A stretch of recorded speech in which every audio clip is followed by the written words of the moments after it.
Hello, Pastor David McKinley here from Central Schwenkfelder Church in Lansdale, Pennsylvania. Recently I preached over the book of Joshua in one sermon, and I enjoyed preparing that message, and I trust that you who were able to listen to it were blessed by it as well. There's so much in the book of Joshua that ought to encourage us in our faith.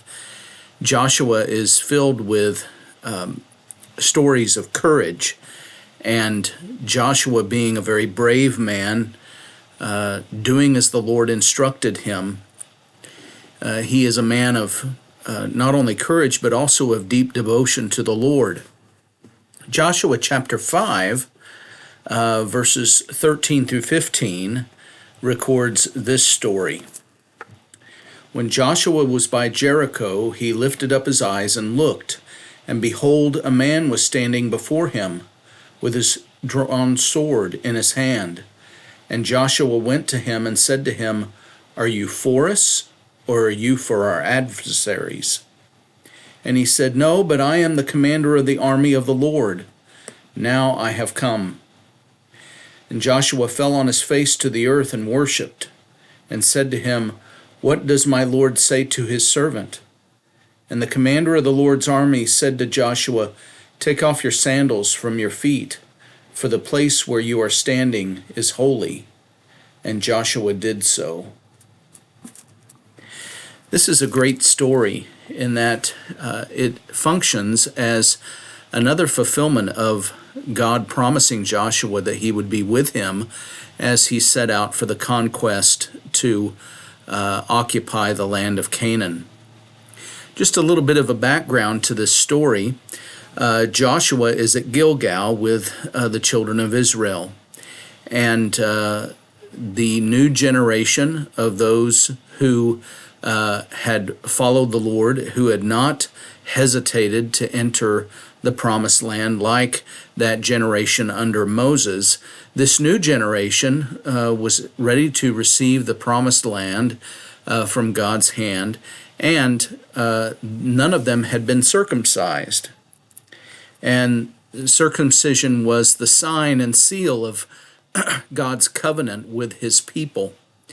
And so they have completed their time of healing, and they have received this sign, and they are truly the Lord's and devoted to him and to his work.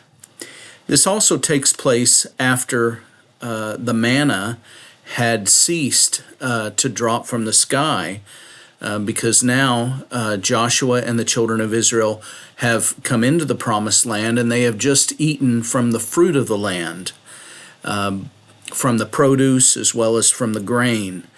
And so they're eating from the land that was promised to them, a land flowing with milk and honey, which of course represent the agricultural fruit of the land, that it was a plentiful land that would certainly sustain the people of Israel. So Joshua's there outside of Jericho, and he sees this strange-looking man who is standing there, and he has his sword drawn. And so Joshua comes up to this man, not knowing who he is, and he asks a very simple question: "Are you for us or for our adversaries?" And the man says essentially neither. I represent the armies of the Lord. And so he's an angelic commander. He is the commander of the armies of the Lord, and it's actually Joshua's role to get on his side, to join with the armies of the Lord to conquer Jericho. And so Joshua approaches him thinking that he's just another ordinary man, but rather he's an angel. And oftentimes in the Old Testament, angels take on the appearance, at least initially, of human beings. We see this throughout the book of Genesis, especially in the story of the angels appearing to Lot and appearing to Abraham. And so it was Joshua's role to get on board with God's plan. And we know the rest of the story, that Joshua and the children of Israel went to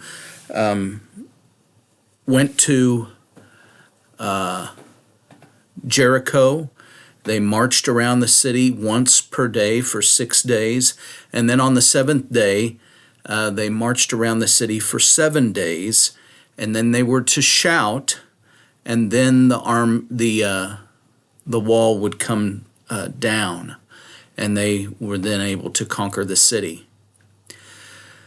So it's a miracle. It's a story of miracles. It is another form of encouragement to Joshua that the Lord was with him and that he was to do the Lord's work.